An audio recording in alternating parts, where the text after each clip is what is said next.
Sejam muito bem-vindos! Hoje vamos mergulhar numa verdadeira aula magistral de caos controlado. É a primeira grande comédia de Molière, uma peça que mostra que, às vezes, o caminho para o sucesso tá cheio, mas muito cheio de fracassos espetaculares. Bom, vamos lá. Pensa só nessa situação. Você tem um plano perfeito, cada detalhe está milimetricamente calculado, mas a pessoa que você está tentando ajudar consegue de alguma forma estragar tudo da pior maneira imaginável. É exatamente essa a premissa que nos joga no coração cômico da França do século XVII. E a voz que nos guia por essa confusão toda é a de Mascarille, o servo brilhante, mas que vive sobrecarregado. Com essa frase, ele resume perfeitamente a dinâmica de poder da peça. Ele é o cérebro por trás de tudo, mas está o tempo todo sendo frustrado pela incompetência do próprio mestre. Exato. Então, com o palco já montado, sejam bem-vindos ao Caos Cômico. Vamos conhecer os jogadores dessa batalha de pura inteligência contra a completa falta dela. Olha só essa escalação. Temos Lely, o mestre, cujo maior problema para conquistar Sally é ele mesmo. Tentando ajudar está o gênio, o servo Mascarinelli, cujo maior problema é o mestre dele. Agora junte aí a donzela Sally, o rival Leandre e pronto, o cenário está armado para um desastre cômico. Isso nos leva direto para o evento principal. A luta hilária e que parece não ter fim entre os planos brilhantes do servo e as intervenções simplesmente catastróficas do mestre. A peça inteira, na verdade, segue um padrão que é bem simples, mas ao mesmo tempo enlouquecedor. É sempre a mesma coisa. Mascarille, o servo, bola um plano genial. E Lely, o mestre, com as melhores intenções do mundo, consegue destruir tudo por completo. Vamos ver um exemplo para ficar mais claro.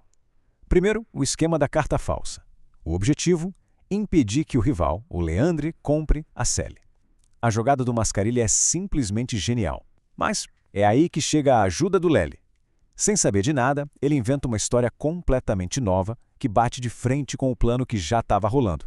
E o resultado? O guardião da moça, o Truffaldin, se recusa a vender a Sally para qualquer pessoa. E o plano do Mascarille vai por água abaixo. E essa comparação ilustra a diferença de forma brilhante. O plano do Mascarille era sutil, era inteligente.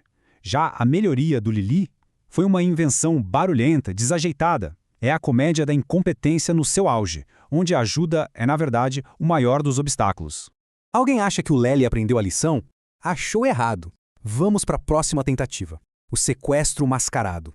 O plano era simples. A execução começou, mas o heroísmo do Lely entra em ação. Quando ele vê os homens de máscara, ele acha que é um plano do rival. E, muito corajosamente, vai avisar o Truffaldin. E para expor os vilões, Lely, triunfante, arranca a máscara do líder e revela o seu próprio servo, Mascarille. O desastre é total e a humilhação completa. Mas, olha, por trás de toda essa confusão, Molière está explorando temas bem mais profundos. Vamos analisar as mentiras, o dinheiro e o poder que alimentam essa máquina cômica e que a tornam tão relevante. Então, o ponto crucial aqui é a grande ironia da peça. Na superfície, o status social é bem claro, o mestre está acima do servo. Mas, na realidade, o controle está totalmente invertido. O Mascarille, o servo, é o verdadeiro mestre da estratégia, do intelecto. Enquanto Lely, o mestre, só tem o título, não o poder de verdade. E o que é que move esses personagens? Esse gráfico aqui nos dá uma pista. O amor do Lely é um fator, claro. O orgulho do Mascarille, a vaidade dele com os próprios planos, é ainda maior. Mas a ganância de todo mundo, essa dispara. É o motor principal, que revela a hipocrisia e alimenta quase todos os planos mirabolantes da peça. O Mascarille entende isso perfeitamente. Quando ele descreve o Truffaldin, o guardião da Sally, ele diz: o deus que ele mais adora é o deus da riqueza. Ele vê a ganância que move todo mundo ao redor e usa isso como uma ferramenta, uma alavanca para os seus esquemas, mesmo que eles acabem sempre falhando. Ok, vamos ampliar o foco agora e ver como O Trapalhão não é só uma comédia isolada, mas sim um projeto fundamental que definiu o estilo do Molière para os anos que viriam. A grande inspiração do Molière veio da comédia dell'arte, um estilo italiano de comédia de improviso. O Mascarille não é uma invenção do nada. Ele pertence a uma longa e nobre linhagem de cerdos inteligentes, conspiradores, que são muito, mas muito mais espertos que os seus mestres.